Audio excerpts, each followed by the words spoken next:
6, 5, 4, 3, 2. Shalom. Puji Tuhan kita bisa berkumpul kembali di tempat ini untuk beribadah kepada Tuhan Yesus Kristus.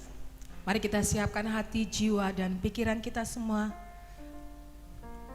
Kita mau arahkan segalanya hidup kita kepada Tuhan. Kita mau bawa hidup kita sepenuhnya untuk menyembah Allah yang kudus.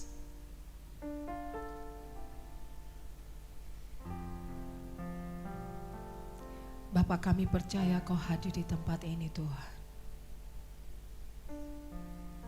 Kami datang di hadirat-Mu. Kami bawa hidup kami untuk menyembah Engkau yang kudus. Terimalah segala pujian dan penyembahan kami Tuhan.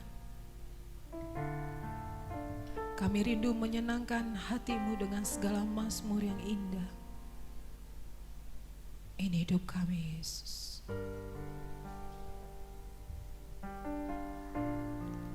Oh Yesus.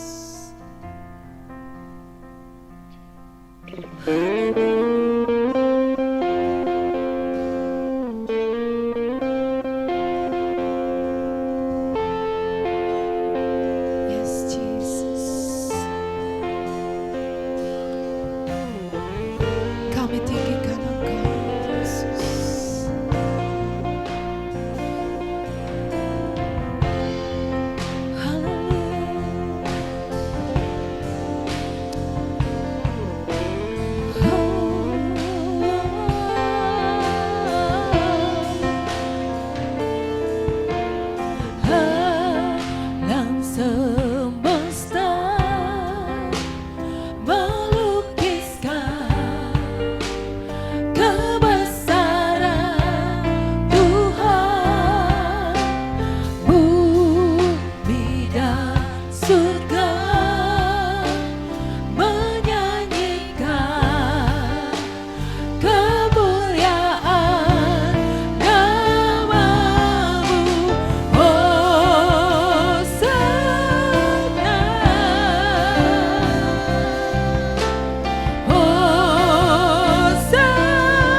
Kita hormati hadirat Tuhan.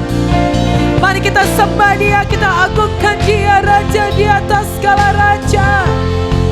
Dia yang menciptakan langit dan bumi, Dia yang menjadikan yang tidak ada menjadi ada oleh karya firman-Nya. Alam semesta melukiskan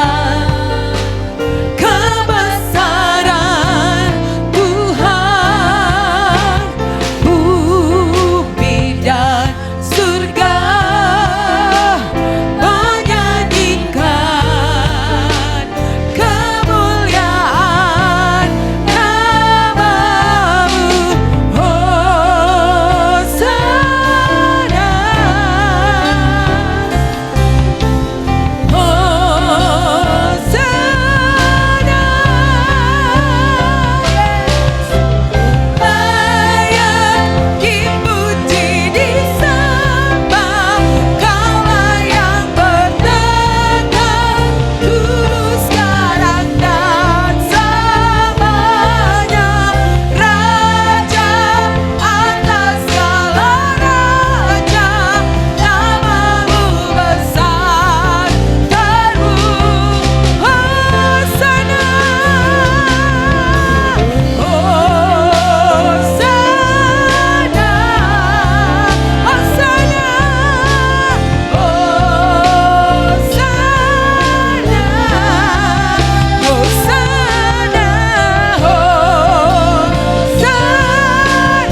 Iya Tuhan, kasih-Mu besar lebih dari hidup kami tuh.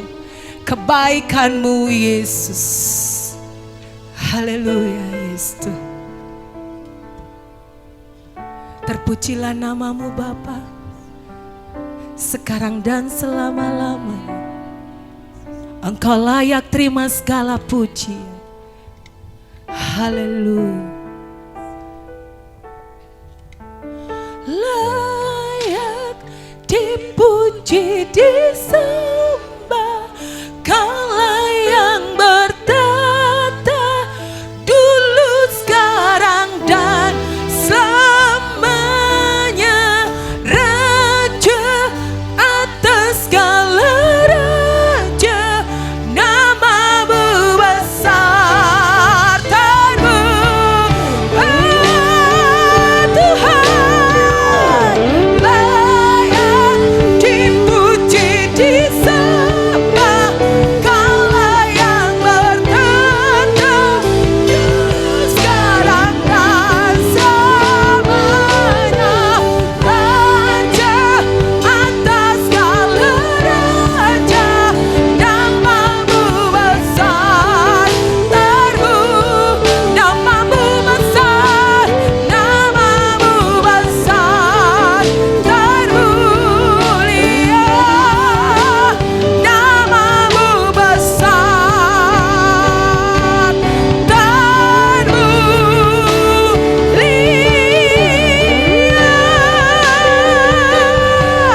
Haleluya. Terpujilah nama-Mu Yesus. Haleluya. Segala kemuliaan hanya bagi Dia. Haleluya. Terpujilah nama-Mu. Amin. Haleluya Tuhan. Terpujilah nama-Mu Tuhan. Nama yang mulia, nama yang ajaib. Dahsyat Kau Tuhan. Yes. Haleluya.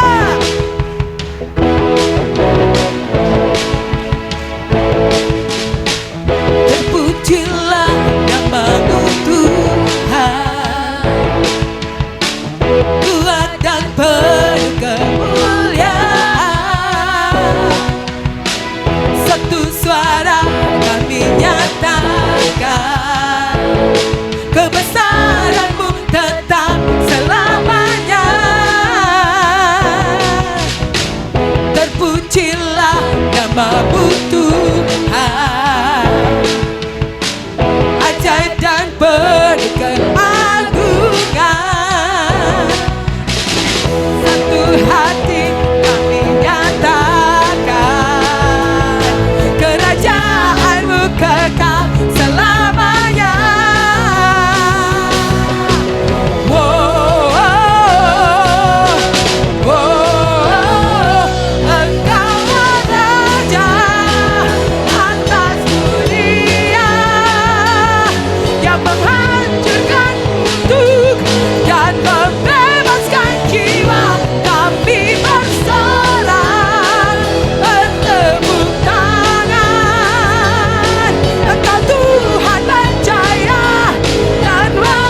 Kita diberi kuasa untuk menaklukkan segala musuh-musuh kita, amin. Mari kita berjalan bersama dengan Tuhan. Raih kemenangan bersama dengan Dia. Haleluya. Salah-salah bagi Tuhan. Yes.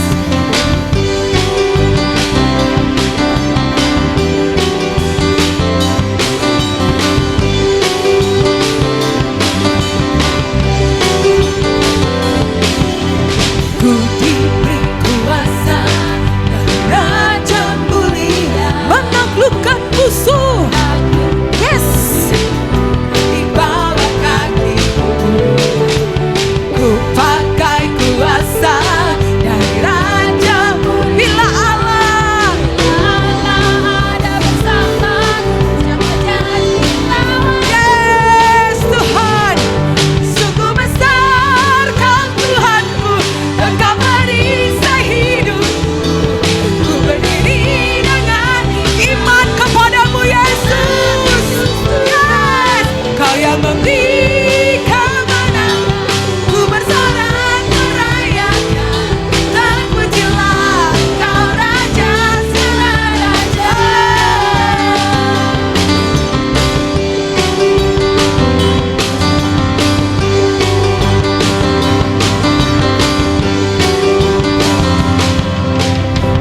Diberi kuasa dari Raja mulia menaklukkan musuh di bawah kakiku. Ku pakai kuasa dari Raja mulia. Bila Allah ada bersamaku, bila Allah ada bersama. Sekali lagi katakan dengan iman, bila Allah ada bersamaku, siapa jadi? Nah, tidak ada. Yes, sungguh besar Kau Tuhanku, Engkau perisai hidupku. Berdiri dengan amin. Yes, Kau yang memberi kemenangan. Ku bersorak merayakan. Haleluya. Katakan dengan iman, sungguh besar Kau Tuhanku. Dengan iman Kau perisai. Ku berdiri dengan imanku dalam Yesus Kristus. Kau yang memberikan kemenangan. Kami bersorak. Haleluya.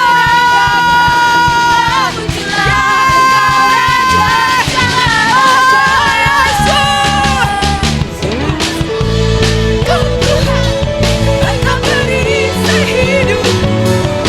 Berdiri dengan iman dalam Yesus Tuhan. Kau yang memberi ku bersorak. Yes, terpujilah Kau Raja. Terpujilah Kau Raja.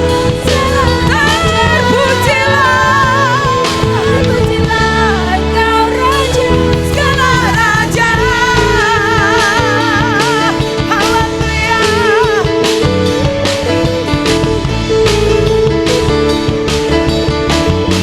Haleluya. Sorak-sorai sukacita kami bagi Kau Yesus. Haleluya Yesus. Haleluya Tuhan. Terima kasih Tuhan Yesus.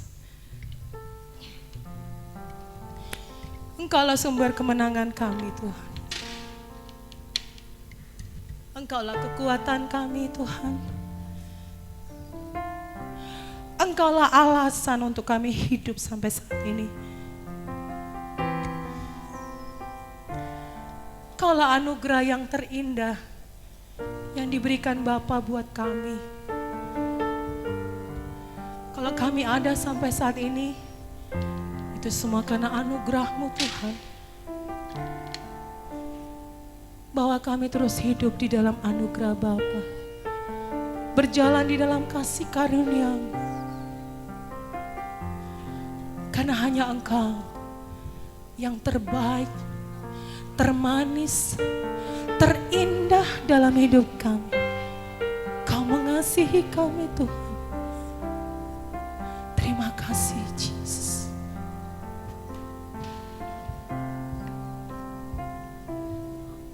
Kau tahu hatiku Tuhan, Kau tahu rinduku, Kau tahu rinduku Tuhan, Kau tahu harapku, Kau tahu harapku, Kau tahu mimpiku di dalam-Mu Tuhan.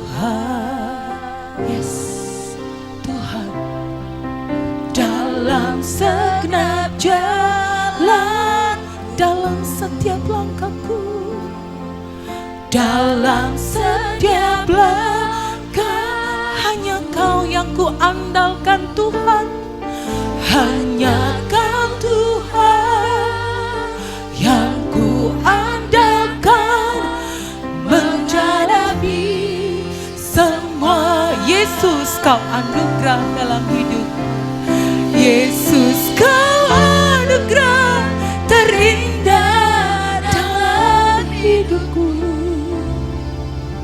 Kau sungguh berarti di setiap jalanku, anugerah-Mu selalu mempesonaku. Katakan Kau yang terbaik, Yesus Kau yang terbaik. Tuhan, ini kerinduan kami. Kau tahu hatiku Tuhan, Kau tahu rinduku Tuhan,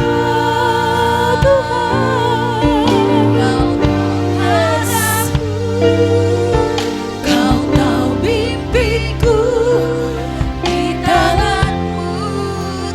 Kau tahu hati kami, Kau tahu segalanya. Dalam segenap jalanku, Yesus, dalam setiap langkah, hanya Kau yang ku andalkan. Kau Tuhan yang ku andalkan menghadapi semua. Yesus Kau anugerah terindah dalam hidupku. Kau sungguh berarti di setiap jalanku, anugerah-Mu selalu Tuhan. Yesus Kau terbaik, Kau termanis di dalam hidupku. Yesus Kau anugerah terindah dalam hidupku. Kau sungguh berarti di setiap jalanku, anugerah-Mu selalu mempesonaku.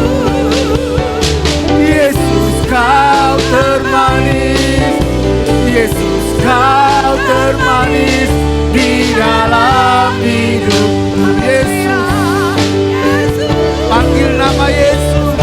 Yesus Kau anugerah terindah dalam.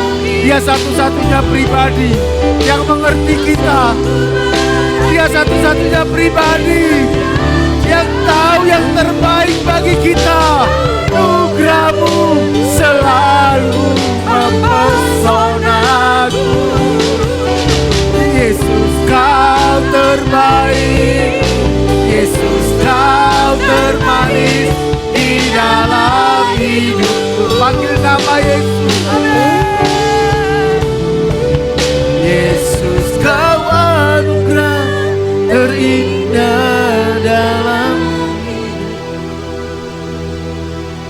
Kau sungguh terberkati di setiap jalanku, Anugerahmu selalu mempesonaku. Yesus kau terbaik, Yesus kau termanis di dalam hidup. Yesus, Yesus kau anugerah terindah dalam hidupku. Kau sungguh berarti di setiap jalanku. Anugerahmu selalu mempesonaku. Yesus kau terbaik, Yesus kau termanis di dalam hidupku. Oh, oh. Kau yang terbaik bagiku. Hanya kau Tuhan, anugerahmu yang memulihkan kami, anugerahmu yang mempesona hidup kami. Haleluya, haleluya, haleluya, haleluya. Oh, sembah Dia, sembah Dia. Oh, kami sembah Kau, kami tinggikan nama-Mu. Yesus Kaulah Tuhan, Yesus Kau segalanya bagiku. Oh, haleluya. Kaulah segalanya di dalam hidup. Kerajaan-Mu Tuhan, kerajaan-Mu, kebenaran-Mu, itu bagianku. Kaulah yang kupandang, Kaulah yang kupandang selama hidup. Mengasihi-Mu, mengasihi-Mu, memuliakan-Mu, Bapa dan Raja. Sama-sama dengan segenap hati katakan, Kaulah segalanya. Lawan kami, buka mata kami melihat kemuliaan-Mu, keagungan-Mu, kerajaan-Mu, kebenaran-Mu, itu bagian. Kaulah yang kupandang, Kaulah yang kupandang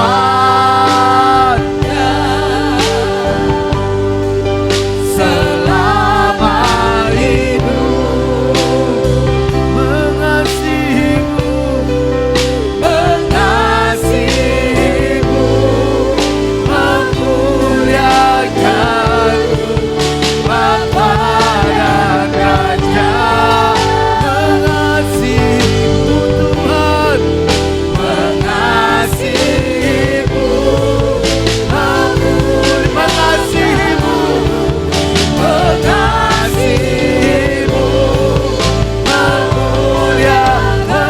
mengasihi-Mu, mengasihi-Mu,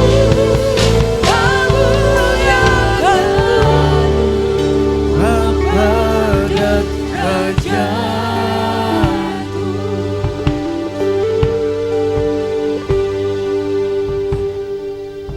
Buka mata kami untuk melihat keagungan kasih karunia-Mu. Buka mata kami melihat betapa besarnya kasih-Mu, betapa lebarnya kasih-Mu dalam hidup kami. Sehingga tidak ada yang mempesona hati kami melebihi Engkau. Tidak ada tempat di mana kami mempercayakan hidup kami melebihi kepada Tuhan. Engkau segalanya bagi kami Tuhan. Biar kerajaan-Mu itu yang memerintah dalam hidup kami.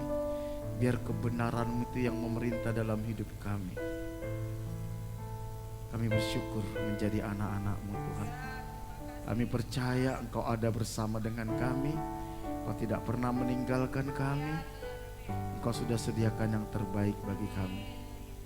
Kami percaya Engkau melawat umat-Mu, memulihkan umat-Mu, memerdekakan umat-Mu, menguatkan umat-Mu, menyembuhkan umat-Mu. Bahkan Engkau memberikan hikmat-hikmat yang baru kepada umat-Mu. Terima kasih. Kami bersyukur buat ibadah kami pada hari ini. Bukakan rahasia firman-Mu bagi kami Tuhan.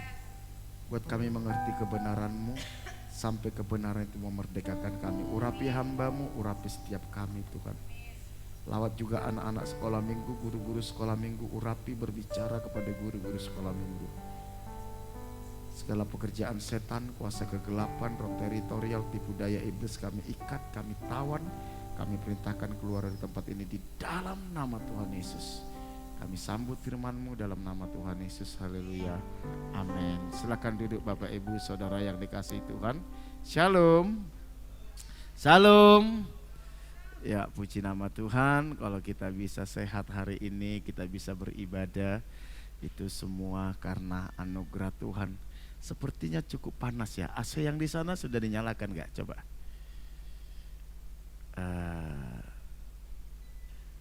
Oke, iya.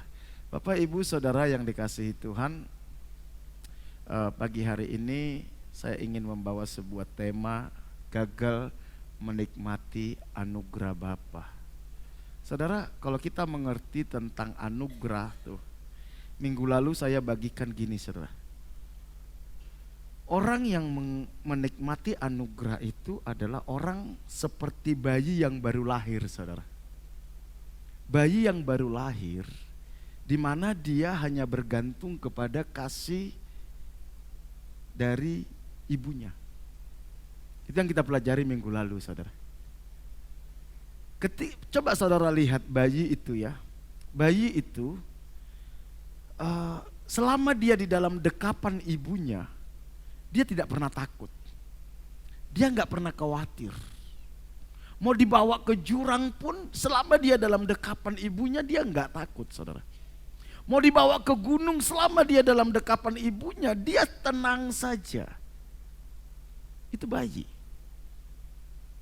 Makanya firman Tuhan katakan, hendaklah kamu seperti bayi yang baru lahir. Kalau kita hidup di dalam anugerah Tuhan, kita percaya anugerah Tuhan. Kalau kita mempercayakan hidup kita di dalam naungan anugerah Tuhan, tidak ada yang membuat kita takut. Bayi yang baru lahir, sekalipun dia tinggal di istana yang mewah dan penuh fasilitas, tapi kalau dia dipisahkan dari ibunya, dia tidak akan bisa tenang, bahkan dia bisa sakit. Bisa sakit. Harusnya kita melihat hidup itu seperti itu saudara. Kenapa kita hidup di dalam ketakutan? Kenapa kita hidup di dalam kekhawatiran? Karena kita gak percaya ada anugerah Tuhan, ada Bapa yang mengasihi kita, yang tidak pernah meninggalkan kita, yang berjalan bersama dengan kita. Dan Bapa kita itu maha kuasa, dia bisa lakukan apa saja. Kita terlalu mengandalkan logika kita mengandalkan pengalaman kita, bahkan kita mengandalkan apa yang kita miliki, sementara semua yang kita miliki itu sangat terbatas. Makanya beberapa waktu terakhir ini saya banyak merenung tentang anugerah. Kalau saudara mengerti tentang anugerah Tuhan, betapa dia mengasihi kita, ciri khasnya saudara, saudara mengalami damai sejahtera. Damai sejahtera. Kita tidak lagi hidup dikuasai ketakutan, tidak lagi dikuasai ambisi, sehingga kita menghalalkan segala cara. Kita tahu ada Tuhan yang punya rencana atas hidup kita, yang bisa membawa kita ke dalam rencananya. Sekalipun ada orang yang berpikir jahat tentang kita, kita enggak takut. Sekalipun ada orang yang merancangkan kejahatan dalam hidup kita, kita enggak takut. Dan saya temukan banyak orang Kristen yang berkata hidup only by His grace. Tetapi realitanya dia tidak hidup dari anugerah Tuhan. Itu yang membuat kita akhirnya terjebak, jatuh ke dalam dosa. Kita mulai mengandalkan kekuatan kita mengandalkan hikmat kita. Akhirnya kita mulai memakai segala cara, kita mulai kecewa sama orang lain, bahkan kita kecewa terhadap diri kita dan kecewa sama Tuhan. Kita mau belajar dari sebuah kisah di mana orang ini tinggal di rumah Bapa, tetapi orang ini gagal menikmati anugerah Tuhan. Ini sebenarnya gambaran orang Kristen, saudara. Gambaran orang Kristen. Saya mengajak kita membaca Injil Lukas pasal 15 ayat 25 sampai 32. Biasanya ini kisah tentang anak yang hilang, saudara. Biasanya yang banyak dibahas siapa, saudara? Anak yang keluar dari rumah bapaknya, yang akhirnya menjadi penjaga babi dan melarat miskin, betul? Itu yang banyak kita pelajari. Tapi pernah nggak kita berpikir, anak yang tinggal dalam rumah bapaknya itu terhilang nggak, saudara? Kalau saudara pelajari, justru anak yang tinggal di rumah bapaknya, dia terhilang dan tidak dikasih tahu bagaimana endingnya. Kita akan baca ayat 25, saudara. Tetapi anaknya yang sulung, anak pertama, berada di ladang. Dan ketika ia pulang dan dekat ke rumah, ia mendengar bunyi seruling, nyanyian, tari-tarian. Lalu ia memanggil salah seorang hamba dan bertanya kepadanya, apa arti semuanya itu?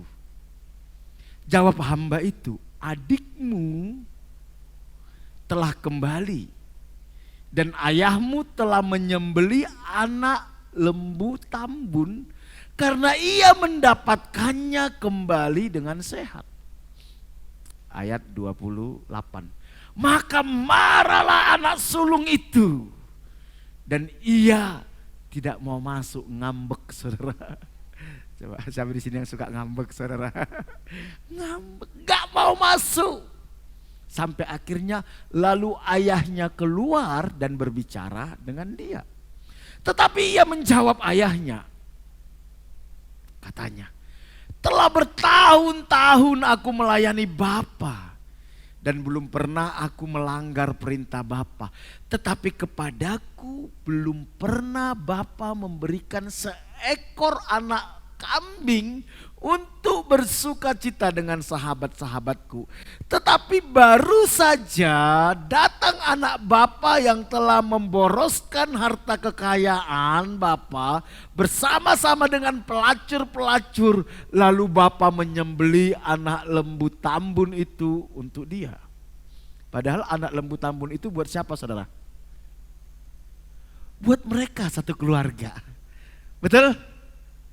Bukan untuk anak yang hilang itu sebenarnya. Bapaknya merayakan kedatangan anak yang hilang. Seharusnya anak yang sulung ini dapat jatah enggak, saudara?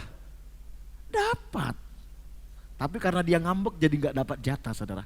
Saudara kalau ngambek-ngambek enggak dapat berkat, saudara.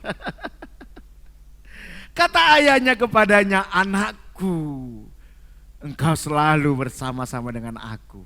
Dan segala kepunyaanku adalah kepunyaanmu. Kita patut bersuka cita dan bergembira karena adikmu telah mati dan menjadi hidup kembali.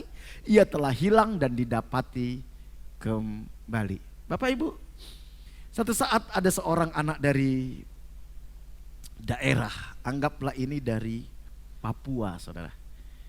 Anak ini merantau ke Jakarta. Ketika dia merantau Jakarta, saudara, tentu dia bekerja keras. Karena dia bekerja keras, dia sukses, saudara. Sukses. Karena dia sudah sukses, dia ingin menyenangkan papanya. Dia tulis surat ke papanya, saudara. Papa, datanglah ke Jakarta. Saya kirim tiketnya, katanya. Saya kirim tiket Bapak ke Jakarta. Saat itu pesawat masih jarang, saudara ya. Jadi naik apa, saudara? Kapal feri, saudara. Papanya bilang, ya udahlah, karena saya sudah lama tidak ketemu papa saya mau lihat anak-anak, saya sudah lama tidak ketemu anak saya mau lihat sudah seperti apa keadaan anak saya. Dikirim anaknya lah tiket, saudara. Dibelikan tiket, dikasihlah. Karena papanya ini dari kampung, gak ngerti bagaimana cara beli tiket, saudara. Akhirnya dia titiplah ke temannya. Dan papanya ini memegang tiket kapal feri dari Papua ke Jakarta. Dan kita tahu perjalanan dari Papua ke Jakarta itu mungkin bisa sampai 1 minggu, saudara. Wow, saking senangnya papanya ini, saudara, dia gak mikir apa-apa. Pokoknya saya mau ke sana, udah gitu aja. Dia ambil pakaian, dia naik kapal feri. Satu saat, saudara, ketika dia lihat penumpang yang lain lagi antri makan, dia lihat gini, waduh kok enak mereka makan. Dia lihat, waduh saya lupa bawa uang. Dia lupa bawa uang, saudara, saking senangnya, saudara. Orang lain antri makan, tapi dia nggak berani antri makan, saudara. Karena dia pikir apa? Saya nggak punya uang. Hari pertama dia masih tahan, saudara. Ya udahlah, ya tahan-tahan lapar. Yang penting saya sampai lihat anak saya sudah bahagia, dia pikir. Hari kedua, saudara, orang juga pas waktunya makan, mereka antri makan. Dia pikir, waduh, saya kok mulai lapar ya. Tapi saya nggak punya uang, gimana saya mau makan? Yang lain enak makan. Hari ketiga, saudara, dia mulai lemas, saudara. Lemas, hampir pingsan. Datang penumpang yang lain ke sampingnya. Bapak, kok nggak makan? Bapak puasa ya? Oh enggak apa-apa. Nggak apa-apa, lagi memang nggak pingin makan. Ya makan orang itu, saudara. Jam makan selanjutnya, saudara, ada lagi orang ke sampingnya. Dia lihat bapak ini udah mulai pucat, saudara, saking laparnya. Bayangkan 4 hari, saudara, gak makan, saudara. Orang tanya, Pak, bapak gak makan? Dari kemarin saya lihat bapak gak makan, hati-hati sakit loh. Sorry nak, saya sih pingin makan, tapi saya gak punya uang beli makan, katanya. Waduh, penumpang di sampingnya bilang, bapak punya tiket, katanya. Punya. Tiket itu sudah masuk untuk biaya makan. Loh, berarti gak perlu bayar makan, katanya. Enggak, bapak cukup tunjukkan tiket, bapak bisa makan sepuasnya. Waduh, bapak ini nyesel, jengkel, udah 3 hari kelaparan, dia bela-belain. Akhirnya dia dengan senang hati, dia tunjukkan tiket, dia makan sepuasnya, saudara. Saudara, berapa banyak kita sebagai anak Tuhan seperti bapak ini, saudara? Tahukah saudara, ketika saudara menerima Yesus sebagai Tuhan dan Juru Selamat,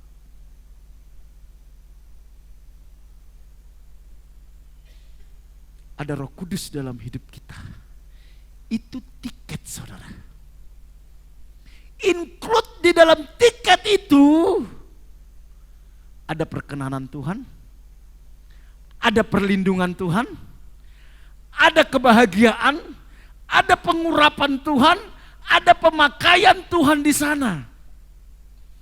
Masalahnya saudara mau pakai atau tidak, ada berkat Tuhan di sana. Berapa banyak orang Kristen, dia sudah punya tiket itu. Tetapi dia nggak menggunakan tiket itu, saudara. Katakan kiri kananmu, bro, lu sudah punya tiket. Jangan mau melarat. Bilang, jangan mau tidak bahagia. Bilang, di dalam tiket itu ada harga kebahagiaan, ada harga sukacita, ada harga kelepasan, kemenangan dari ikatan dosa, kemerdekaan dari kutuk. Jangan mau lagi hidup seperti orang yang hidup dalam kutuk. Kok saya lihat wajahnya wajah-wajah tidak punya tiket ya? Halo? Kalau kita tahu bahwa di dalam Kristus semuanya sudah ada, kenapa kita takut? Kenapa kita gak bahagia? Kenapa kita putus asa? Padahal ketika saudara terima Yesus, itu include tiket, semuanya ada di situ. Bahkan Tuhan bilang gini, orang benar menumpangkan tangan kepada orang sakit apa? Sembuh. Apa yang kau minta kepada Bapa di dalam namaku, engkau menerimanya. Ketika saya mengerti ini, saudara, saya bilang, Tuhan, gak ada alasan bagi saya takut. Tidak ada alasan bagi saya khawatir. Tidak ada alasan bagi saya membandingkan diri saya dengan orang lain. Kalau orang lain bisa ditolong Tuhan, saya bisa ditolong Tuhan. Kalau orang lain bisa dipakai Tuhan, saya bisa dipakai Tuhan. Kalau orang lain bisa diberkati Tuhan, saya pun punya tiket yang sama untuk diberkati Tuhan. Berikan kemuliaan bagi Allah kita. Amin. Jangan seperti Bapak orang Papua ini, saudara. Dia punya tiket, tapi dia hidup seolah-olah gak punya tiket. Dia andalkan uangnya, saudara. Dia andalkan padahal uangnya terbatas. Berapa banyak kita, saudara, kita sudah punya tiket untuk mendapatkan semuanya itu, tapi kita andalkan kekuatan kita, saudara. Satu saat kekuatanmu terbatas, saudara. Kita andalkan hikmat kita. Satu saat hikmatmu terbatas, saudara. Habis. Tapi kalau engkau andalkan kasih karunia Tuhan, kasih karunia itu yang membuat kita bisa mencapai segala hal yang bahkan engkau tidak pernah pikirkan. Apa yang tidak pernah dilihat oleh mata, didengar oleh telinga, yang tidak pernah timbul dalam hati, semuanya itu disediakan bagi mereka yang mengasihi Dia. Asal engkau mengasihi Tuhan. Tiket itu ada dalam tanganmu, saudara. Orang Kristen itu harusnya tidak ada alasan untuk tidak bahagia. Tidak ada. Karena tiket untuk bahagia itu sudah ada, saudara. Tapi kalau saya hidup susah, ya tidak ada alasan tidak bahagia. Karena kita percaya anugerah Tuhan bisa mengubahkan hidup kita. Sama seperti ketika Tuhan mengubah Yusuf dalam waktu satu malam, saudara. Sama seperti ketika Tuhan mengubah Daud dari seorang gembala domba menjadi raja, saudara. Tuhan bisa ubahkan di dalam anugerahnya. Karena itu jangan fokus pada kekuatan kita, jangan fokus pada masalah kita, fokuslah kepada anugerah Tuhan yang sudah Dia sediakan di dalam Kristus Yesus. Karena itu hormati Yesus, tunduk kepada Yesus, tinggal di dalam Yesus, karena Dialah tiket menuju semuanya itu.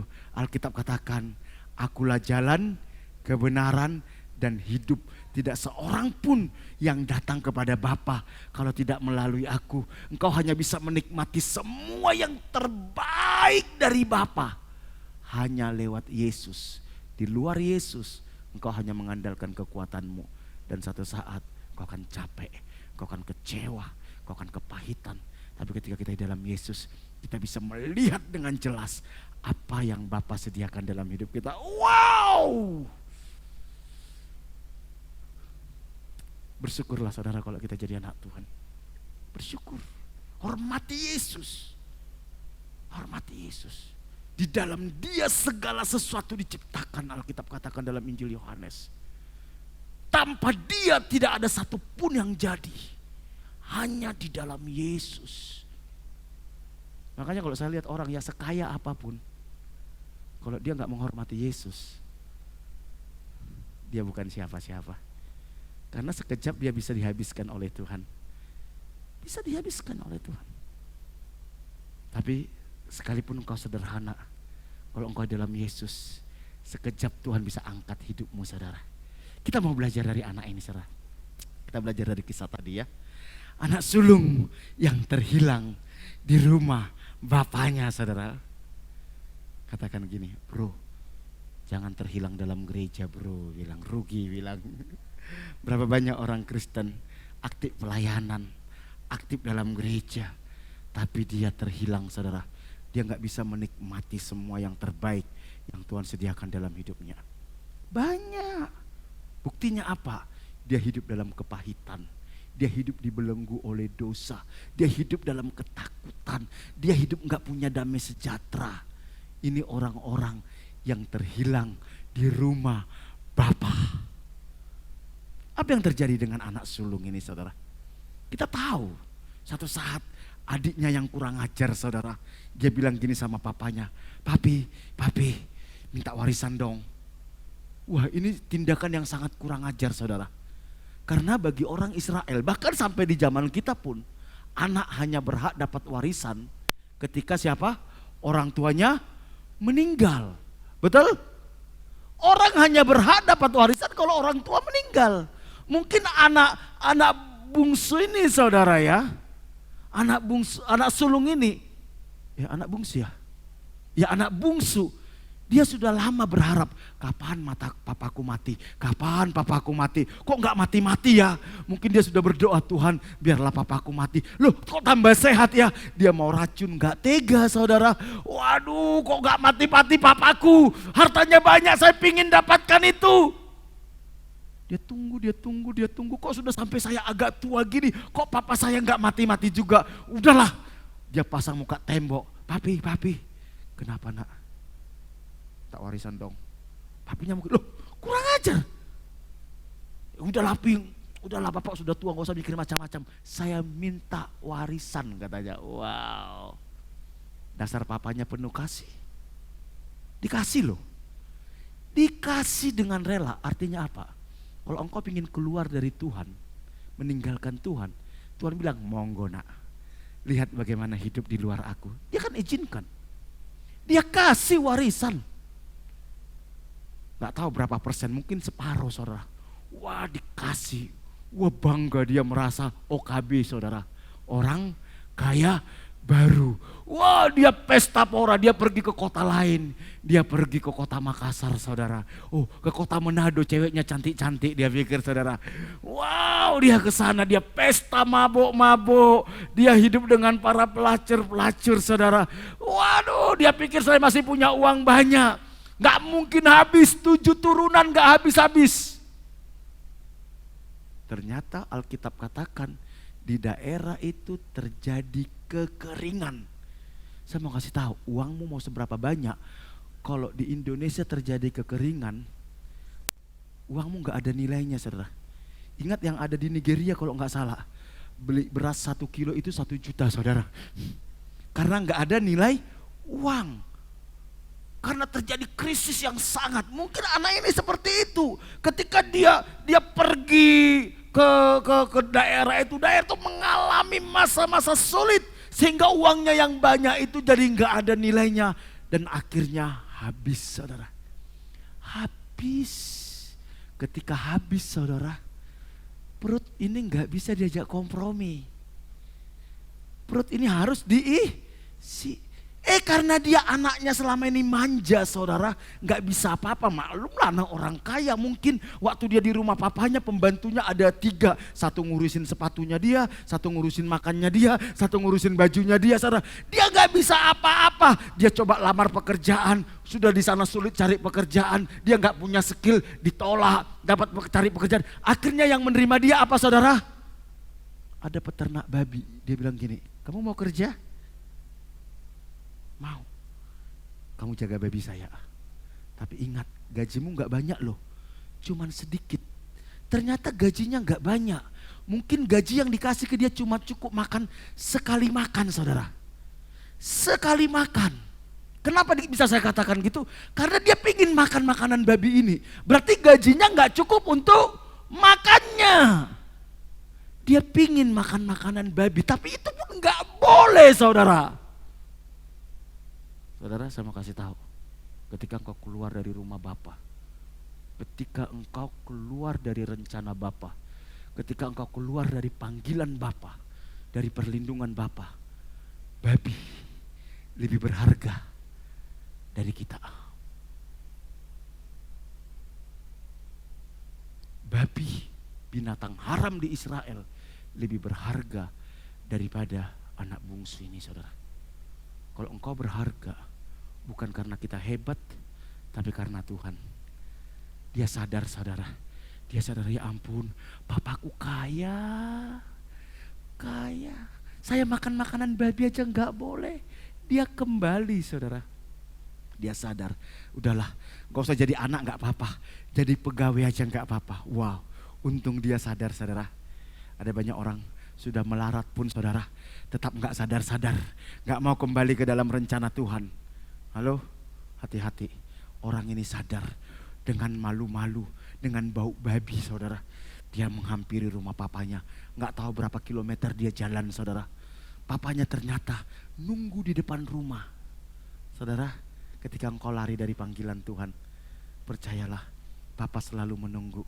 Kapan anakku balik? Kapan anakku balik? Kapan anakku balik? Anak ini mungkin dia agak ketakutan, saudara. Mudah-mudahan papaku terima saya. Udahlah, gak usah terima jadi anak, gak apa-apa, jadi pegawai aja, gak apa-apa. Dia lihat. Saudara tahu apa yang terjadi? Ketika dia kembali, saudara, papanya ketika lihat, apakah kau anakku? Dia kejar itu anaknya, saudara. Dia peluk, saudara. Dicium, bau babi. Oh gak apa-apa, yang penting bau anakku yang saya cium, bukan bau babinya, saudara. Dia peluk, saudara. Saya mau kasih tahu, selama engkau mau kembali kepada Tuhan, Tuhan akan kejar engkau. Tapi begitu engkau gak mau kembali, Tuhan biarkan engkau terhilang. Tidak cukup dipeluk. Dia gak bilang gini, anak kurang ajar, ngabisin uang papa, pergi, saya tidak akui lagi kamu ke anak. Dia tidak katakan gini. Dia peluk, dia panggil pegawai, dia panggil saudara. Dia bilang, woi anakku kembali, ayo kita buat pesta, potong lembu yang terbaik. Ambil baju, ini baju dari kandang babi, buang. Digantikan bajunya, tidak cukup diganti baju, dikasih cincin, saudara, sebagai anak, dikasih kasut, saudara. Wow, ayo kita pesta, anakku sudah kembali. Saudara tahu, ketika engkau kembali kepada Tuhan, ada pesta di surga. Urusan anak bungsu beres. Ternyata ada di rumah anak yang kelihatan baik-baik, yang kelihatan penurut, yang kelihatan melayani papanya. Enggak terima, saudara. Enggak terima ketika dia pulang, saudara. Apa yang dia lakukan? Coba kita lihat ini, saudara. Bagaimana respon anak sulung itu? Dikatakan, maka marahlah anak sulung itu. Dan ia tidak mau masuk. Ngambek, saudara. Ngambek. Kadang-kadang saya berpikir gini. Di tempat gini kan ada banyak anak-anak yang terhilang, saudara. Kira-kira kalau satu saat dia datang, terus saya peluk, saya perlakukan spesial, saya sayang. Jangan-jangan yang lama bilang, Kak Pri, ya dia diurusin, kita dilupakan. Yang ketawa kayaknya sudah punya rencana. Ya, mentang-mentang yang lama itu, dia mulai dramatis, mentang-mentang dia soge. Wah, itu yang terjadi sama anak sulung. Dia bilang gini, papi, harusnya dia layak menderita, Harusnya dia layak miskin, harusnya dia layak dibuang karena dia kurang ajar. Dia marah, saya gak mau pulang, papi pilih dia atau saya. Wih. Kalau dia di rumah, saya pergi. Suatu saat ada jemaat ngomong gitu sama saya, saudara. Kebetulan jemaat ini saat itu dia yang paling kaya di sini, saudara. Dia ribut sama pembantunya, saudara. Pembantunya ini dari orang yang kita layani, saudara. Jadi dia dari non-Kristen kita layani, terus dia bilang, "Kak, biar dia ikut saya aja." Ribut berdua mereka. Tiba-tiba saya ditantang gini, "Kak Fri, pilih dia atau saya?" Lah, saya bilang, "Kamu keluar," saya bilang. "Sekarang dia yang kamu usir, suatu saat saya yang kamu usir," saya bilang. Dia baik. Sama kan dengan anak yang sulung ini kan? Betul toh? Dia gak terima adiknya bertobat. Dia gak terima adiknya kembali. Marah dia, saudara. Gak mau masuk. Dia gak menghormati papanya lagi. Bahkan dia kurang ajar sama papanya, saudara. Dia kelihatan baik-baik. Ternyata hatinya jahat, saudara. Saudara, ini yang paling saya takutkan dalam hidup saya, saudara. Saya ini sudah melayani Tuhan. Sudah cukup lama. Jangan-jangan hati saya sebenarnya jahat. Jangan-jangan kita masih melayani tapi hati kita sebenarnya gak sungguh-sungguh mengasihi Tuhan.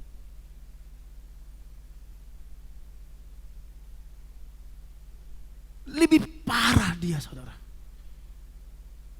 Berapa banyak orang Kristen aktif pelayanan tapi rusak hidupnya, saudara. Rusak, hidup dalam kepahitan, hidup dalam kekecewaan, hidup di dalam iri hati. Padahal dia tinggal di rumah bapaknya. Harusnya ketika dia tinggal di rumah bapaknya, dia tahu perasaan bapaknya, betapa setiap hari papanya menderita. Setiap hari papanya itu menderita dan berkata, "Kapan anakku balik? Kapan anakku kembali?" Setiap hari hatinya hancur, menantikan kembalinya anaknya. Ternyata anak yang tinggal bersama papanya gak mampu merasakan hati papanya. Gak mampu. Dia hanya sibuk dengan dirinya sendiri. Agamawinya, saudara.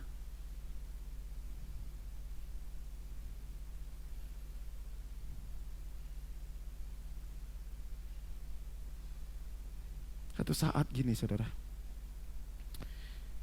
Satu saat saya bergumul berat sama beberapa jemaat.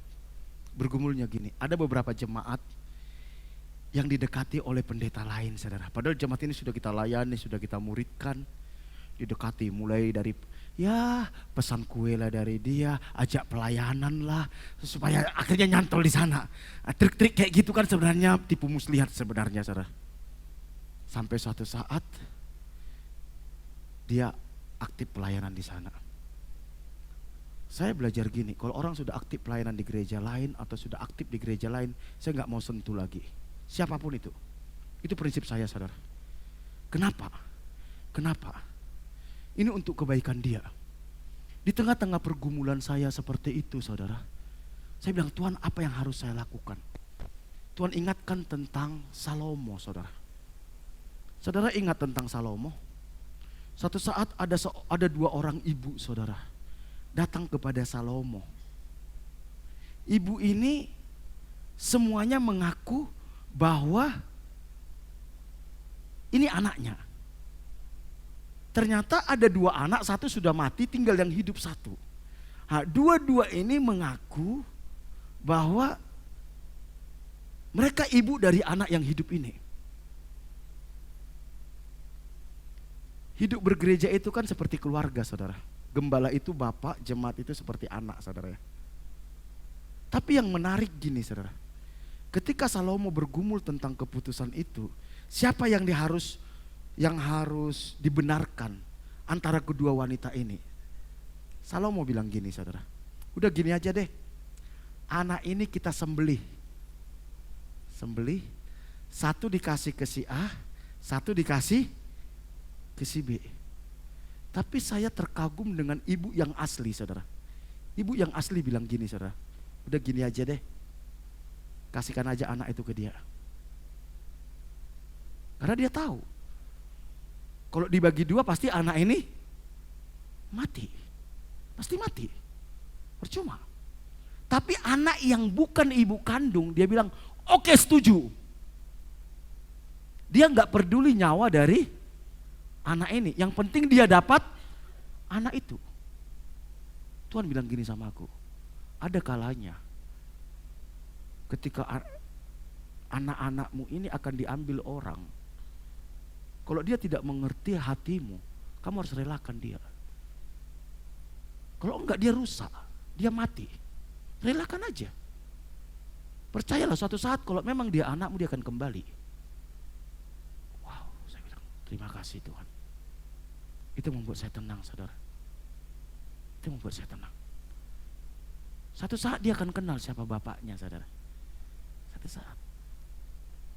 Saudaraku yang dikasih Tuhan, itu yang Tuhan lakukan kepada anak yang hilang. Ketika dia pingin keluar, saudara, Tuhan izinkan. Tuhan izinkan. Supaya apa? Dia tahu siapa yang betul-betul mengasihi dia. Bukan dunia yang mengasihi dia, tapi bapaknya yang di rumah. Kalau saudara nanti lihat ilustrasi itu, dirham yang hilang dicari. Betul? Apalagi saudara, domba yang hilang dicari. Tapi anak yang hilang dicari enggak? Enggak. Tapi diapain? Ditunggu. Makanya ada orang bilang gini sama saya, Kak Fri, dia itu dulu sudah pemuritan, sudah dilayani, sudah ikut pelayanan, kok enggak dikunjungin? Kok enggak didatangi lagi? Jangan, dia sudah anak, dia tahu kapan pulang. Dia kan tahu. Dia di sana betul-betul dimanfaatkan atau betul-betul ingin dibawa masuk dalam rencana Tuhan. Bukan kita enggak peduli, tapi apakah saya doakan? Saya tetap doakan supaya dia tidak tersesat, saudara. Mari saudara yang dikasih Tuhan, anak ini tersesat oleh dirinya sendiri, oleh keinginan-keinginannya. Oke, kita masuk ke anak yang sulung, saudara. Kenapa anak sulung ini marah, saudara? Kenapa dia sedemikian marah? Harusnya dia ikut bahagia, anaknya, kakak adiknya kembali, saudara. Harusnya anak sulung ini ikut berbahagia bersama dengan papanya.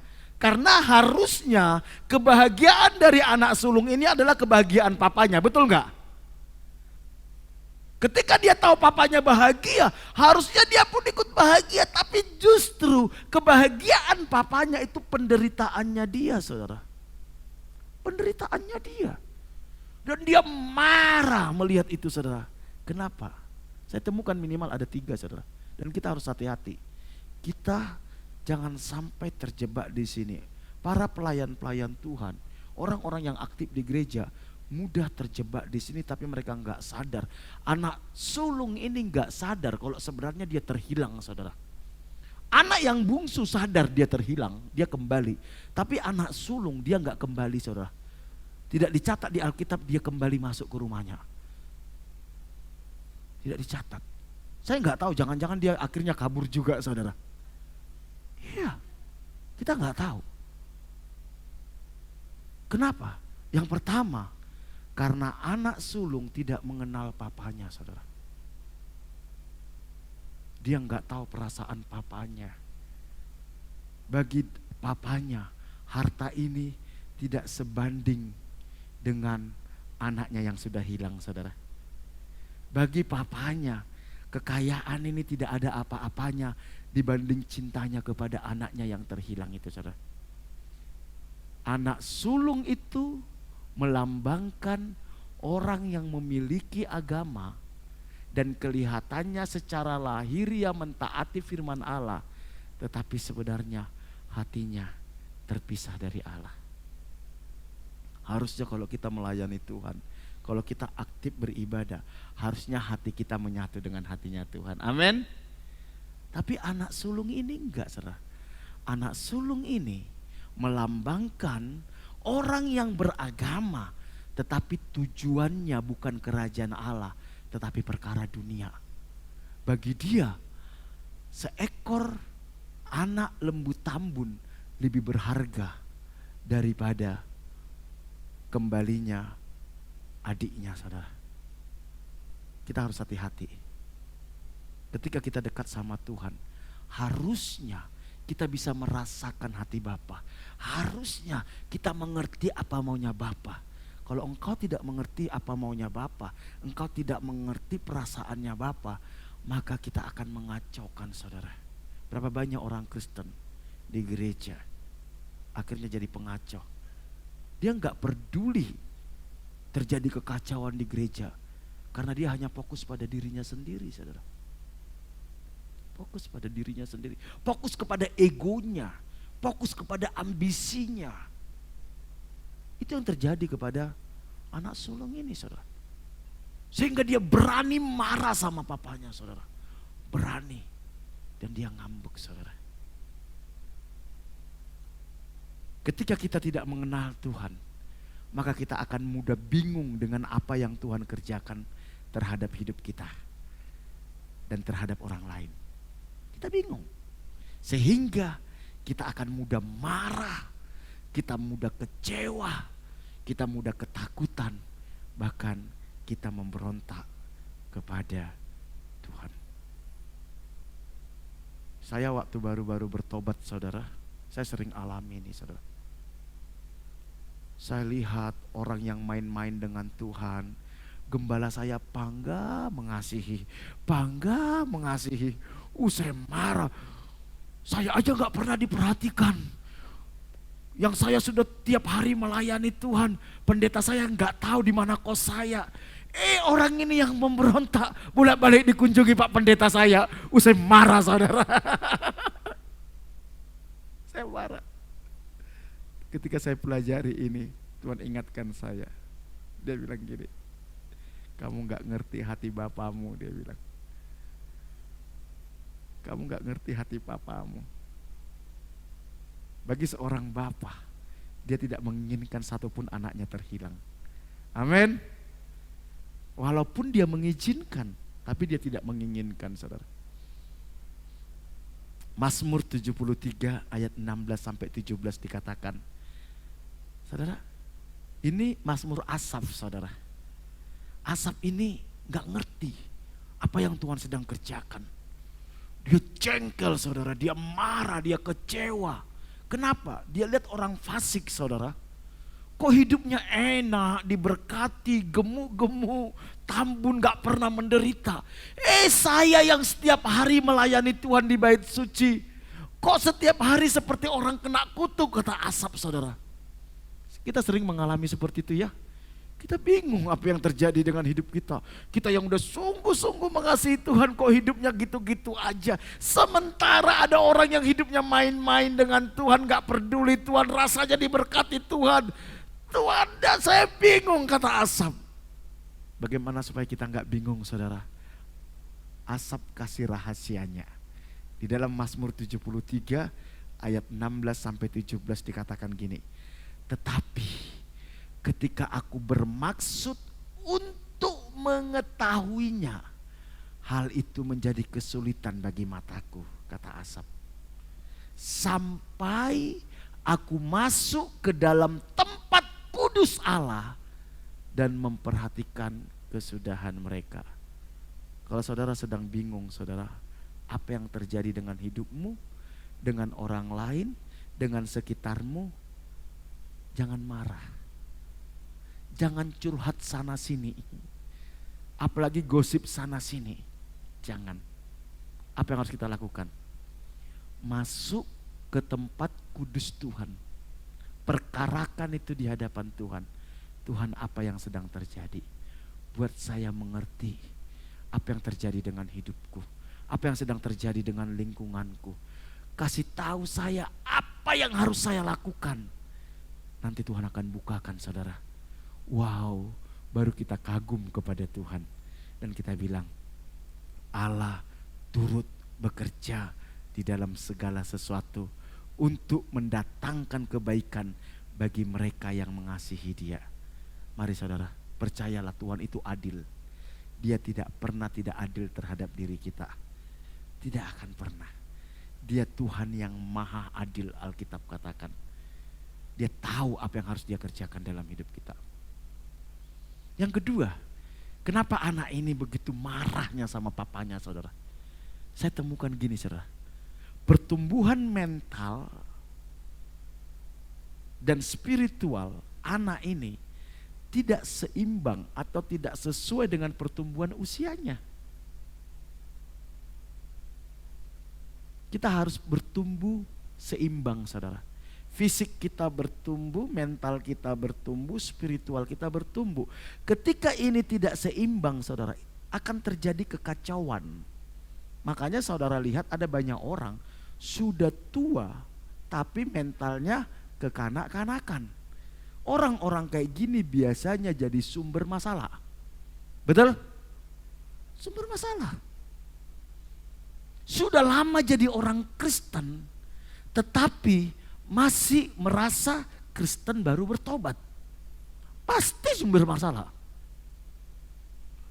Kita ini harus berjalan seimbang antara usia pertobatan kita dengan mental kita, dengan spiritual kita.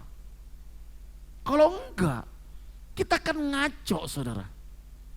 Kita merasa lebih pintar dari Tuhan, sehingga kita ingin mengatur semuanya. Coba kita lihat anak-anak kita. Biasanya di rumah itu yang paling suka ngatur anak yang di bawah kelas 5 SD atau anak yang di atas mahasiswa? Hah? Yang kecil itu paling suka ngatur dan merasa lebih pintar, betul? Betul gak saudara? Sama. Yang lebih celaka, sudah mahasiswa tapi gak pintar-pintar. Nah, ini lebih celaka, saudara. Lebih celaka lagi. Itu yang terjadi sama anak sulung ini, saudara. Dikatakan, maka marahlah anak sulung itu dan ia apa? Tidak mau masuk. Ingat saudara waktu dulu kalau marah sama orang tua, lagi ngambek, apa yang saudara lakukan? Sembunyi di pojok, saudara, betul? Diajak makan, enggak. Ngambek. Katakan kiri kananmu, bro jangan suka ngambek. Ingat umur udah tua bilang. Tersinggung sama teman gereja, enggak gereja-gereja, waduh, ngambek. Padahal sudah tuh. Malaikat bilang, ya ampun, kalau bisa saya jita, kata malaikat.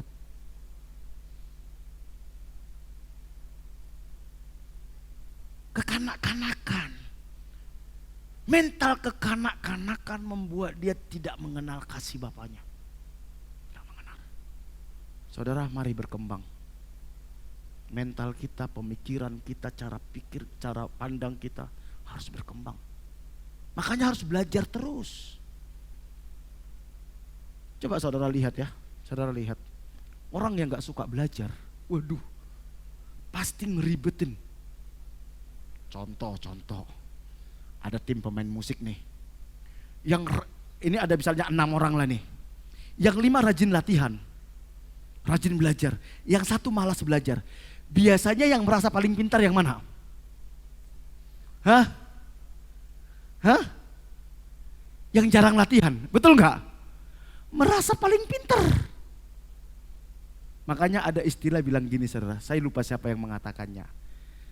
Semakin saya banyak tahu, semakin saya mengetahui bahwa saya tidak banyak tahu.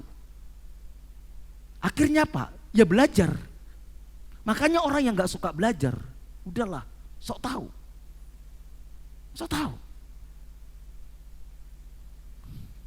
Katakan kiri kananmu, bro. Sinawo, bro, bilang. Anak ini seperti itu. Dia gak mau tahu perasaan bapaknya, dia gak mau mempelajari perasaan bapaknya. Sehingga dia ajari papanya.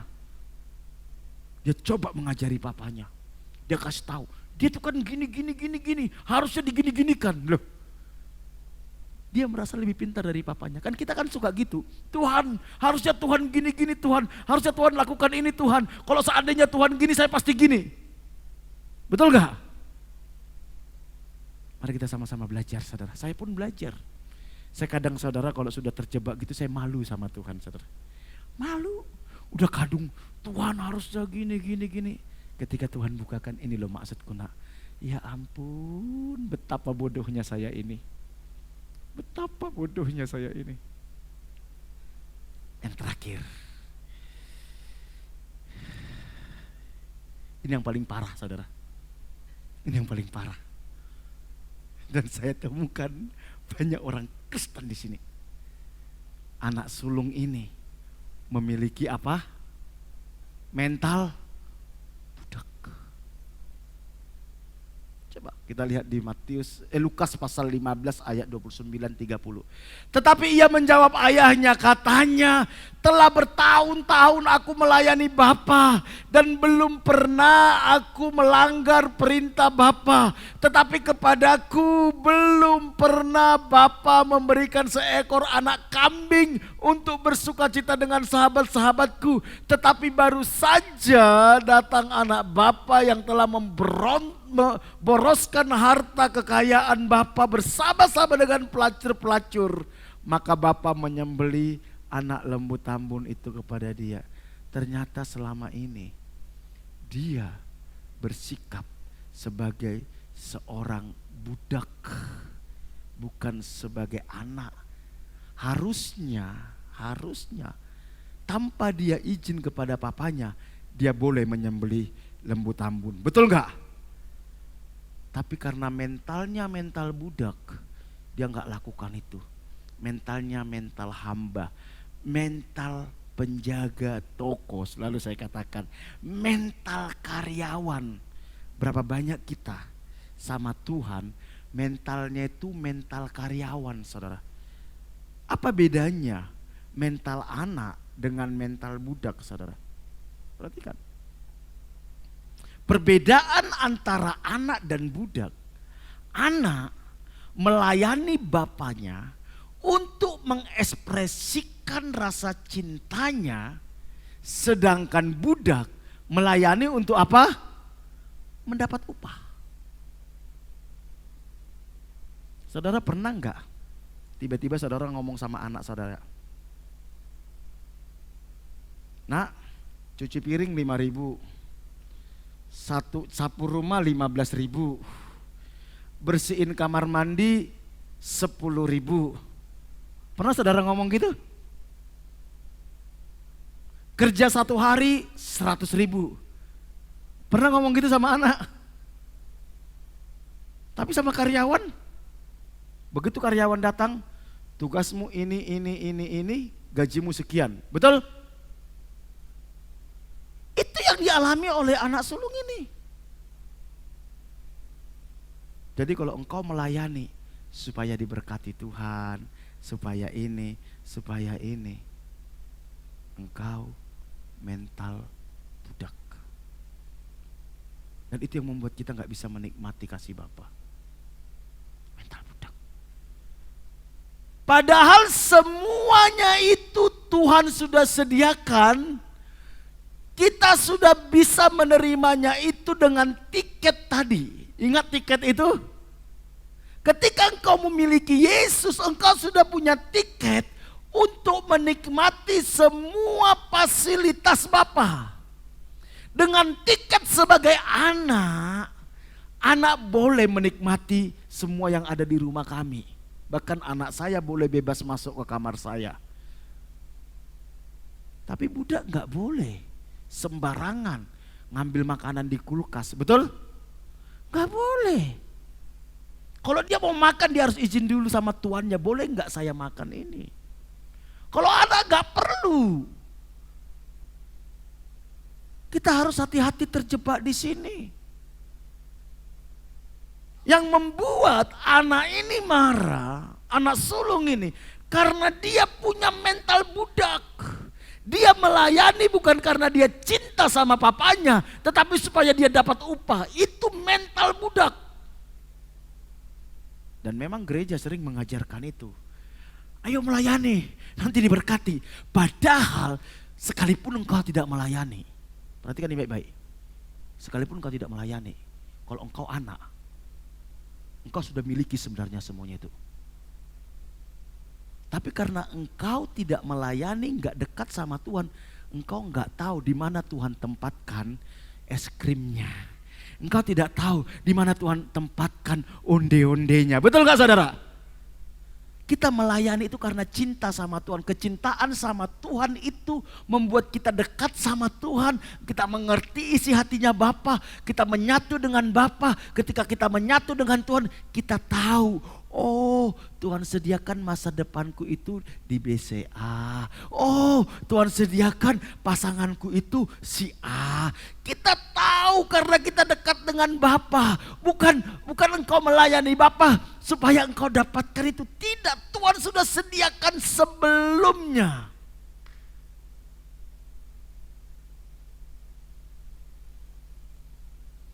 Jangan punya mental budak. Tuhan sudah berkati hidupmu. Tuhan sudah sediakan semua yang terbaik dalam hidupmu. Jangan takut. Jangan takut. Tinggal engkau dekat sama Tuhan, kasihi Tuhan, Tuhan akan buka mata rohanimu. Ini loh berkatku bagimu, ini loh pertolonganku, ini loh jodohmu, ini loh inimu. Engkau bisa melihat, engkau cukup mengasihi Tuhan. Anak ini, dia melayani bukan karena dia mengasihi Bapa, supaya dapat upah. Mungkin selama ini dia bekerja sama papanya, kapan ia dapat lembu tambunnya, kapan ia dapat lembu tambunnya, kapan ia dapat lembu. Padahal papanya sudah sediakan di situ, tinggal potong ajak teman-temanmu makan. Jadi perbedaan antara anak dan budak.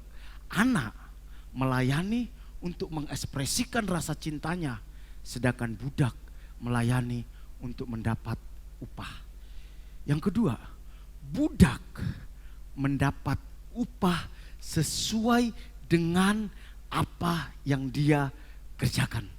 Sedangkan anak mendapat warisan melebihi apa yang dia kerjakan, yaitu semua milik bapaknya. Ini yang disebut dengan anugerah. Tanya kiri kananmu, bro, lu mau upah atau warisan? Tanya dulu. Jangan-jangan mereka bilang, cukup upah Kak Fre. Saya enggak mau upah, saya mau warisan. Amin. Semuanya milik Bapa, semuanya milik kita. Selama engkau butuh, pasti Bapa kasih. Selama engkau butuh, bukan engkau ingin loh ya. Engkau apa? Butuh. Mari. Jadi masalah anak ini, yang pertama tadi apa saudara? Karena anak sulung tidak mengenal papanya. Mari kita berjuang, belajar, minta anugerah Tuhan. Tuhan, bahwa aku mengenal Engkau. Jangan sembunyikan dirimu dariku. Buka mata rohaniku untuk melihat Engkau. Yang kedua apa? Pertumbuhan mentalnya tidak sesuai dengan pertumbuhan usianya. Jangan puas jadi bayi rohani saudara. Memang kita punya harus seperti bayi yang bergantung pada kasih karunia. Tapi mental kita harus mental anak. Anak Allah. Huios bukan notos saudara. Huios, mental anak, anak pangeran saudara. Yang ketiga, anak sulung ini memiliki mental budak hamba. Mari kita punya mental anak saudara, bukan mental budak saudara. Saya kalau lagi punya masalah saya bilang, Bapak, aku ini anakmu. Engkau lebih mengasihi aku daripada diriku sendiri. Engkau lebih tahu bagaimana caranya menolong aku. Saya ini punya anak saudara ya. Saya lebih peduli kepada anak saya daripada anak saya peduli pada dirinya. Betul enggak?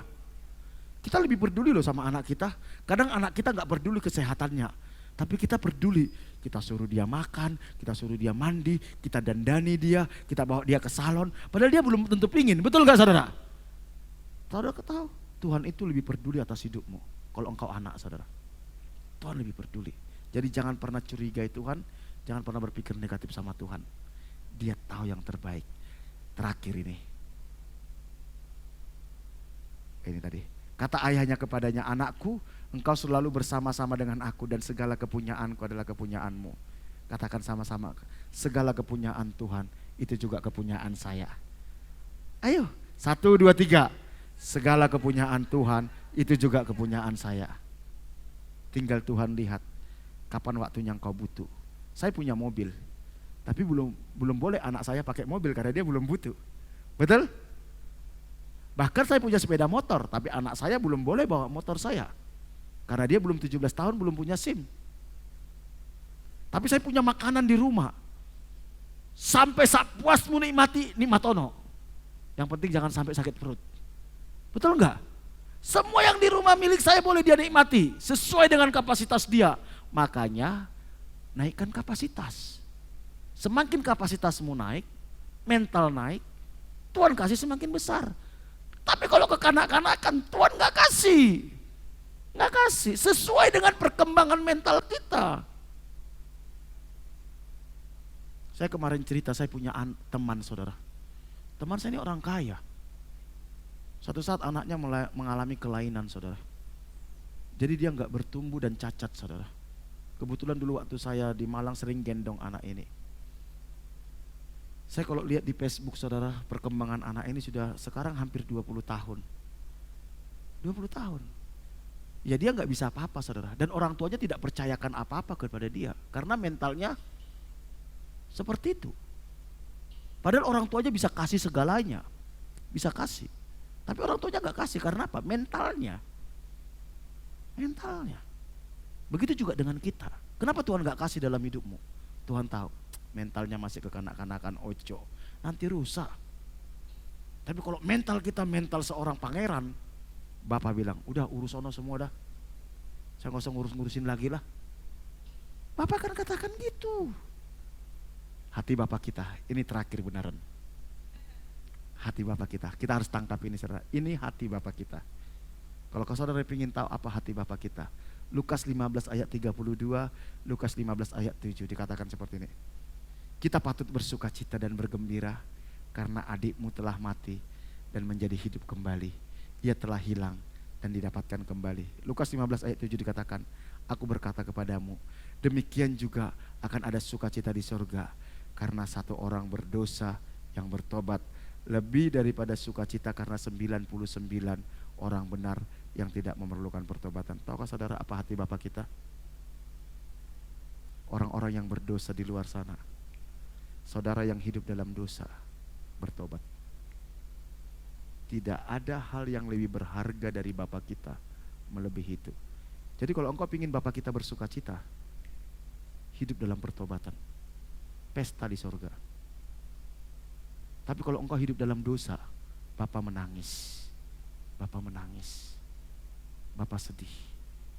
Tapi kalau dia lihat anakku ini yang dulunya malas bertobat, gak mau malas lagi. Waduh, pesta di surga saudara. Pesta di surga, senang. Senang. Mari kita sama-sama bertobat. Mari kita dipakai Tuhan untuk membawa orang bertobat. Maka terjadi pesta di surga. Makanya perhatikan saudara ya. Perhatikan, orang yang konsen terhadap pertobatan jiwa-jiwa. Orang yang mendedikasikan untuk pertobatan jiwa-jiwa, hidupnya pasti diberkati Tuhan. Pasti diberkati Tuhan. Karena apa? Tuhan bersuka cita.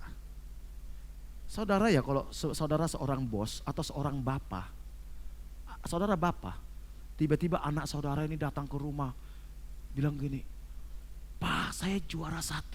Bahagia gak saudara? Bahagia, betul gak? Kalau saudara bahagia, saudara akan mikir, apa ya saya mau kasih sama anak saya? Betul gak? Tanpa dia minta. Kalau saudara orang kaya ya, kalau saudara orang kaya, dia bilang gini, nak, kamu gak pingin naik Pajero Sport? Gak usah lah Pi, cukup Fortuner. Ya wes Fortuner. Karena apa? Bapaknya bahagia. Tapi kalau anaknya saudara datang, papi, hore papi saya gak naik kelas papi. Saya nggak naik kelas. Papimu bahagia? Aduh. Stres. Apa papi bilang gini?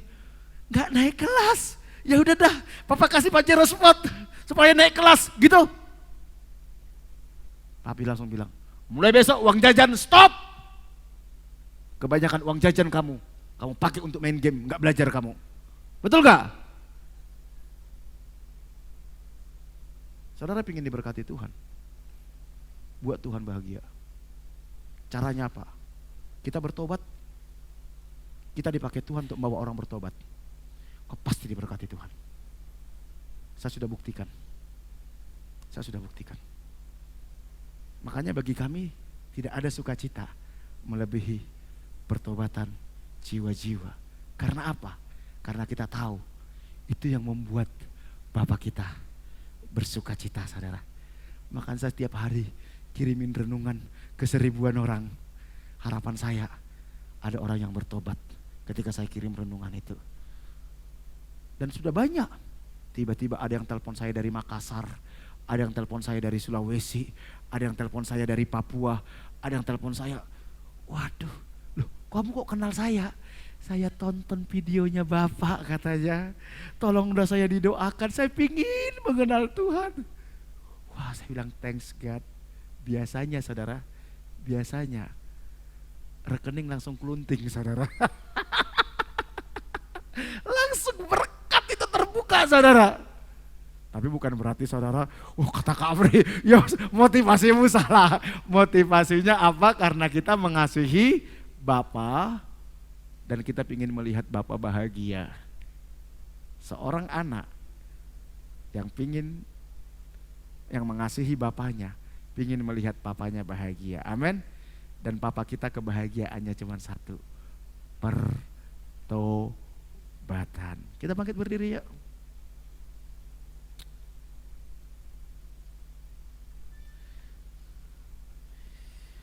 Bersamamu Bapa, ku lewati semua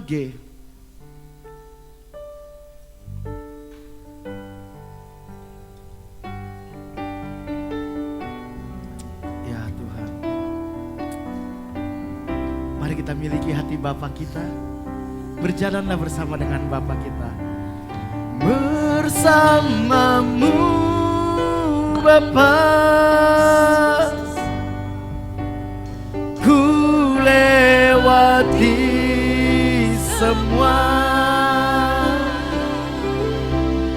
perkenannya. Ada anugerah Bapa bagi kita sebagai anak. Teguhkan hatiku, biar dia yang bertindak, Engkau yang bertindak,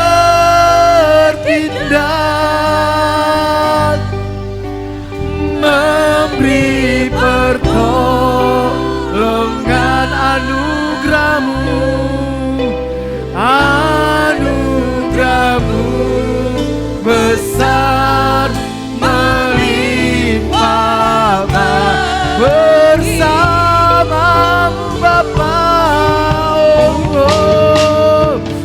bersamamu Bapa, yes God, ku lewati semua perkara.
hati kita.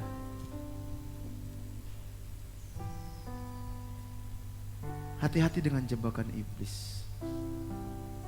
Ada banyak orang aktif melayani Bapa tapi sebenarnya dia terhilang. Buktinya apa? Dia tidak punya hubungan yang intim dengan Tuhan, dia tidak punya kerinduan dengan Tuhan, sehingga dia tidak mengerti perasaan Bapanya, dia tidak bisa mengerti kehendak Bapanya. Dia hidup sesuka hatinya, bahkan mentalnya bukan mental anak tapi mental budak. Dia melakukan hanya ingin dapat upah. Padahal kita anak, kita menjadi ahli waris. Anugerah Bapa membawa kita menjadi anak. Semua Tuhan sudah sediakan yang terbaik dalam hidupmu. Jangan takut, jangan ragukan kasih Tuhan, jangan ragukan pertolongan Tuhan, jangan ragukan mujizat Tuhan. Dia sudah sediakan. Naikkan kapasitas mentalmu sehingga engkau mampu melihat. Naikkan kapasitas spiritualmu sehingga engkau mampu melihat di mana Tuhan tempatkan pertolongan itu, di mana Tuhan tempatkan mujizat itu, di mana Tuhan tempatkan berkat-berkat itu, dan kau akan menikmati semuanya itu. Jangan seperti anak yang sulung. Dia tinggal di rumah bapaknya tapi dia nggak bisa menikmati yang terbaik dari bapaknya. Dia hanya mengharapkan upah. Bapa, kami bersyukur buat kebenaran-Mu hari ini. Ampuni kami kalau sampai saat ini kami masih sering terhilang. Kami terhilang. Kami nggak mengerti isi hati Bapa.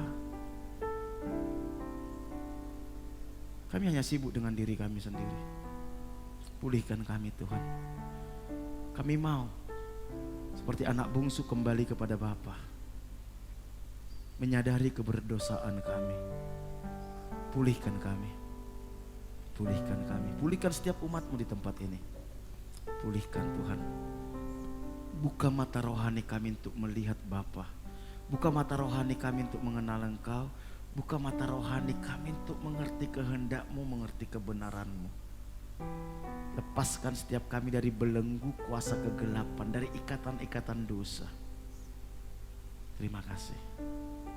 Kami bersyukur buat kebenaran firman-Mu. Hatiku rindu melihat kemuliaan-Mu. Hatiku rindu melihat curahan kuasa-Mu di kota tercinta, kotaku tulung agung. Ku berdoa tulung agung, penuh kemuliaan-Mu, tulung agung, bagi kemuliaan ya Allahku. Ya Allahku, nyatakan kemuliaan-Mu. Ya Allahku, nyatakan curahan kuasa-Mu di kota tercinta, kotaku tulung agung. Ku berdoa tulung agung, penuh kemuliaan-Mu, tulung agung, bagi kemuliaan-Mu. Bapa, kami tahu Engkau mengasihi kota ini. Kau mengasihi penduduk kota ini. Kau tidak menginginkan kebinasaan dari penduduk kota ini. Kami mohon belas kasihan Tuhan. Kami mohon anugerah Tuhan menjamah semuanya. Celikan mata rohani mereka untuk mereka bisa melihat keajaiban kasih karunia-Mu yang Kau sediakan di dalam Kristus Yesus. Lepaskan mereka semua dari belenggu kuasa kegelapan, dari tipu muslihat iblis. Pertemukan kami dengan jiwa-jiwa yang siap untuk dilayani dari kota ini. Berkati kota ini, berkati pemerintahan kota ini, khususnya dalam mempersiapkan pemilu Tuhan. Berkati. Berkati Bapak Bupati, Wakil Bupati, Eksekutif, Yudikatif, Legislatif, semua pegawai negeri sipil, pegawai BUMN yang ada di kota ini. Tuhan, jamah mereka. Beri mereka hikmat bijaksana takut akan Tuhan dalam mengelola kota ini Tuhan. Tuntun sertai langkah-langkah mereka. Segala rancangan-rancangan mereka yang tidak berkenan kepada Tuhan, Tuhan gagalkan. Segala rancangan orang jahat, orang fasik, kecurangan, Tuhan bongkar, Tuhan gagalkan. Berkati kota ini, ekonomi kota ini pulihkan. Berkati ekonomi kota ini. Apapun yang dikerjakan di kota ini yang tidak bertentangan dengan firman Tuhan, Tuhan buat berhasil. Semua usaha di kota ini yang tidak sesuai dengan firman Tuhan, yang merusak moral kota ini biar digagalkan. Berkati anak-anak Tuhan, pengusaha-pengusaha Kristen yang sungguh-sungguh mengasihi Tuhan.